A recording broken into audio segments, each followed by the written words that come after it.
syempre may mga comment siya yung mga inampalan. Ano yung mga comment na talagang tinandaan mo muna?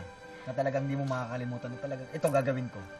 Yun po yung sinabi sa akin ni Sir Renz na wag mag-hold back. Kailangan todo mo. Ganun po yung pagkasabi sa akin na kada performance, todo lang. Wag kang matakot na ibirit. Wag kang matakot kung ano yung gagawin mo. Yun po yung tumatak sa akin. Kaya ang gagawin ko po sa Grand Finals is buwis buhay na po yung gagawin ko. Buwis buhay na talaga. Talaga ibibigay mo talaga lahat. Sino yung kampiyon sa buhay mo? Ayun po, ang kampiyon po sa buhay ko is marami po sila. Unang-una po yung tatay ko. Tatay mo? Kasi siya po yung unang naging mentor ko dito. And second, may mama ko po kasi siya yung unang sumasama sa mga singing contest. Simula bata pa lang po ako. Third, third po is si fiancé. Oo, Jo. Siyempre. Andyan siya palagi sa mga pinupuntahan ko po. And kahit dito po, talagang full support po siya sa akin. Siya. Sige, tumahan ka na baka mamaya sa pagkanta. Let's welcome Rica Maher! Hi, Rica! Halika dito. Hello po. Wow. You're so beautiful Tama. today. Pagkaganda-ganda mo. Ang fresh-fresh mo. Ayos na ayos ka ngayon, ha? Nakapagpahinga ka na ng todo-todo. Nakapagpahinga na po. Anong klaseng performance ang magpapapanalo sa'yo sa Grand Finals?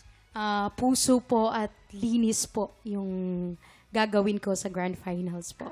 Linis. Ang daming Madumi ba nagsasabi. dati? Bakit linis? Hindi, Kuya Kim, siguro yung linis ng kanta. Linis ng kanta. Oo, meron kasi talagang ibang kanta na makalat eh. No? Maraming ganon, di ba? So ikaw, talagang hindi mo masyadong aanuhan. Lilinisin mo lang. Opo, and hindi ko po makakalimutan yung sinabi po ng ating inampalan na si Sir Renz na wag po akong mag-hold back, kaya ibibigay todo ko po yung performance ko sa Grand Finals. Yun. Kahit anong sinturon pagsuotin mo, no? Opo. Ilalaban mo yan, no? Opo, kahit masikip.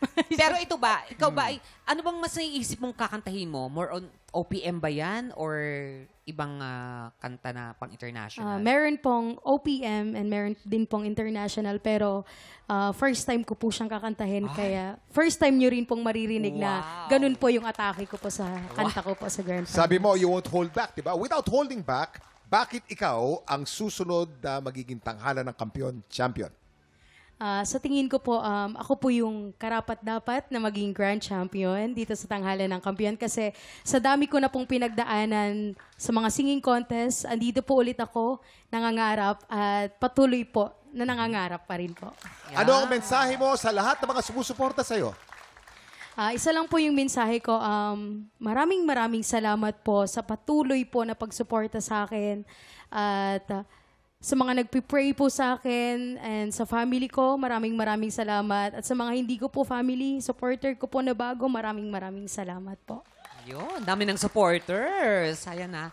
Galingan mo ha. And good luck sa'yo and maraming salamat. And see you sa Grand Finals. Okay? So, upo ka muna doon sa ating Chair of Fortune. Ayan, doon. Ha? Okay, maraming salamat. Maraming Thank you very salamat. much. Naku, Chair excited of na ako. Fortune. Yes. Sino Kuya. kaya ang pinaka-fortunate Tama, dun sa Kuya nakaupo Kim. dyan? Ngayon naman, saksiyan natin ang kwento ng 5-time na kampiyon ni si Shamay Mariano. Ano yung pinakatumatak na comment sa'yo ng inampalan? Ako yung pinakatumatak na comment sa akin ng inampalan, yung sinabi ni Miss Marian Osabel na very powerful daw po yung boses. Ano yung pinaka nabago sa buhay mo simula nung nanalo ka? O nakapasok ka sa Grand Finalist? Ako po kasi, live streamer po ako. So, nung nag-live po ako isang beses, after ng pangatlo ko pong salang, ang dami na pong nanonood sa akin, dumami na din yung mga supporters ko. Kasi po, nag-trending po yung I Love You by Celine Dion sa TikTok. Yun, mga 2 million views po yata yun. Pangilan mong TV contest? Siguro po pangatlo. Pero ngayon lang po yung nasali po talaga ako sa Grand Finals. Ngayon lang po ako nagkaroon ng chance mapabilang sa Grand Finalist. Pero kahit ganun, laban pa rin ako kahit lagi ako natatalo, nananalo, natatalo. Laban pa rin para sa pangarap. Let's welcome Shamay Mariano! Shamay! Ay, ang ganda rin ni Siamay ngayon. Mas gumanda pa. Oo, in fairness sa'yo, Siamay, ah. Sinamay niya lang yung ganda niya. Sinamay. Siamay na siamay. Sinamay niya lang. Kumusta ka, Siamay? Ito po, okay naman, pero kinakabahan na po ngayon pa lang. Aba, Bakit nakabahan ka naman na. kinakabahan? Nung napanood ko yung mga past performance mo, parang hindi ka kabado nun. Hindi lang po halata, pero sobrang kabado po ako nun. Mas madalas ba, mas maganda ba yung kinakabahan ka pa nagpa-perform o yung kampante ka lang? Kasi may mga ganun eh. Para po sa akin, kasi po never po ako na kampante sa lahat po ng laban ko. Kaya lagi po ako kinakabahan kasi syempre po lahat po ng mga nakakalaban po namin, magagaling po talaga. Ayun. Alam mo, napanood kita dito sa iyong journey, no? Mapunta rito ngayon. Ano ang magpapapanalo sa'yo sa Grand Finals? Para sa akin po, magpapanalo po sa akin yung angas at yung puso. Yun po. Ah, maangas na puso Angas. naman. Yung iba kasi malinis na puso. Oo, ngayon angas. Angas na puso naman. Alam, may oo. angas, sabihin mo kung ano ang mga mensahe mo dun sa mga Supporters. supporters mo. Yan. Ayun, para po sa mga sumusuporta po sa akin, unang-una sa lahat, yung aking mommy at daddy. Maraming salamat po sa inyo.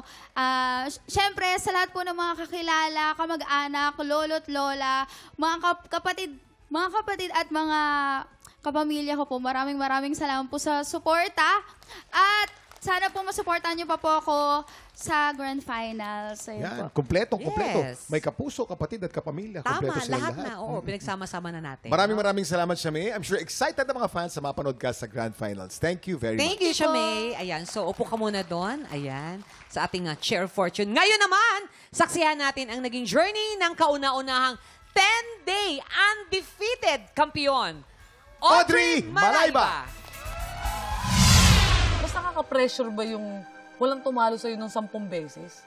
Actually, nakaka-pressure po kasi una sa lahat, may expectation sila. So, yung maka 10 times, hindi po talaga biro siya. So, ang magiging expectation ng mga manonood, syempre yung ating mga inampalan is, ano yung ipapakita niya sa Grand Finals? Sino ang kampiyon ng buhay mo?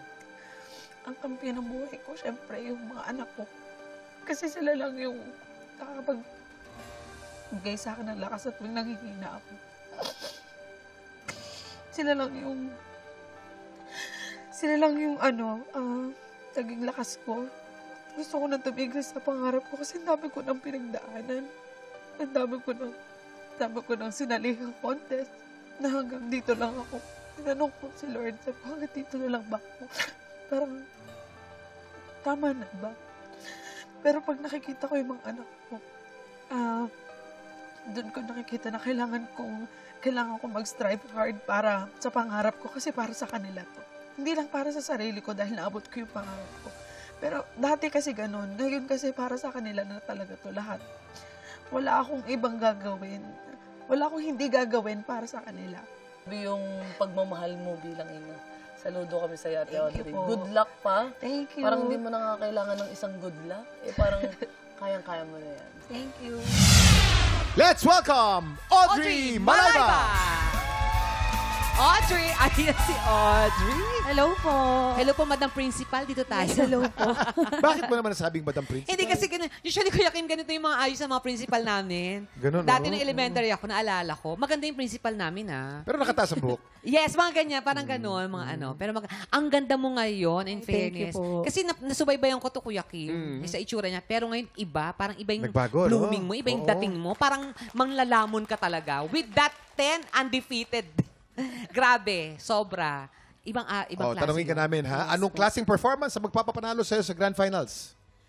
Yung performance po na gagawin ko po sa Grand Finals is ibang atake naman po ng Audrey. Kumbaga magte-take risk po ako ng ibang song na hindi ko po talaga kinakanta. And I will give justice to that. Wow! Bakit ka dapat maging tanghalan ng kampiyon, Grand Champion, Audrey? Ayan po, bukod po kasi sa may belt na ako. Yan, Opo. tama-tama. Tataas mo ang boses mo dyan sa belt mo. Naging edge ko rin po siguro and nagtaas po din ng confidence ko yung naging 10-time defending din po ako. And syempre po, bibigyan ko rin po to ng magandang performance. Syempre with the help of our Lord. Ayan. So, tingin ko po, karapat dapat po ako maging grand champion kasi versatile po ako and kaya ko pong patunayan po yun. Ayun. Yun, di ba? At saka hindi, undefeated ka di ba? Walang tumalo sa'yo. Walang tumalo, Sa tingin mo, oo. edge mo yon? Siguro naman po. Ay, naku, palaban talaga siya, Kuya. Thank you, Audrey. At ngayon palang excited na kaming mapanood ang performance mo sa Grand Finals. Good luck Thank you sa'yo. po. Thank you. Yan, sama mo Thank muna ang you, iyong mga Audrey. Grand Finalists doon sa ating ano. Yes. Sabi nga sa kasabihan, huli man daw at magaling may hahabol din. Kaya panoorin natin ang kwento ng ating huling grand finalist na si RD Asadon. Alam mo, parang 1 week siya straight, tapos ngayon, grand finalist na yung pinag-uusapan natin dito. Hindi na basta-basta to, di ba? Lumalaban pa din naman. Kahit Lumalaban. masakit na yung lalamunan. Masakit, pero lalaban. Tama na nga naman. Ano yung pinaka-memorable na laban para sa'yo? Ay, yung huling laban ko po, yung pang-5. Po kasi yun, masakit na talaga yung lalamunan ko. Tapos akala ko hindi ko siya maitatawid. Pero yung natawid ko naman. Eh bilang huling grand finalist, mas nakaka-pressure. Sobra po. Kasi iba, nakapagpahinga na. Tapos yung iba naman po, may mga kanta na sila. And ako, Magpa-practice pa lang. magpa-practice pa lang. Eh sino naman yung pinaka-kampiyon ng buhay mo? Ay, yung nanay tsaka yung tatay ko po. Kampiyon ng buhay ko yung nanay ko tsaka yung tatay ko. Sa videoke pa lang, sobrang proud na nila na kumakanta ako. Lalo na yung tatay ko, tatawagan pa yung kainuman niya. Yung anak ko kumakanta sa videoke. Ganun. Let's welcome RD Asadon! Hi, RD! Opo. RD? Andito ka ngayon kasi RD mo. Opo. Ikaw talaga, Donita? Ang RD mo talaga. Kuya Kim, ha? Lumalawa ka talaga. RD. Ay, charot. RD, kamusta? Ayos naman po. Ikaw ang aming last. Oo, Yes. lumaban Hindi ka yung nga pang-5 mo, ha? Pero napagod na yata siya. Alam mo, Kuya Kim, no? crush ka ni Donita. Sobra, Kuya Kim. Salamat. Asa ka doon, ha? Ay, yung kamay mo, ha? Sorry po. Wag, pare. RD, kumusta?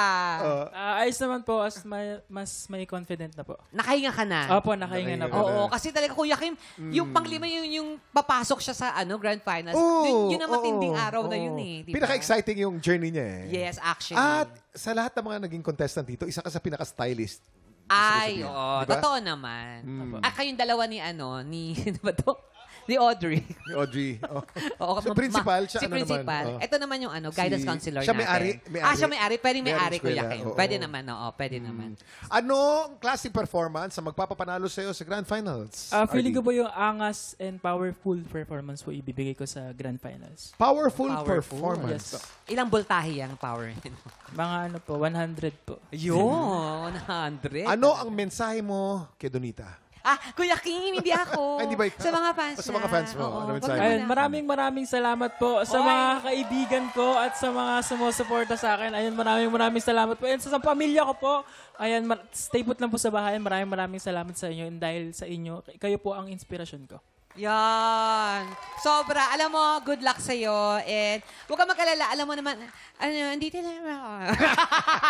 Charot, Kuya. Asa, Donita. Hindi, maraming salamat and good luck sa'yo. Thank you, RD. And I'm sure, lalong na-excite ang mga fans mo na abangan ka sa Grand Finals. Good luck. Good luck, okay? RD. So, punta ka na Thank doon you sa very ating much. Share of Fortune. Nako.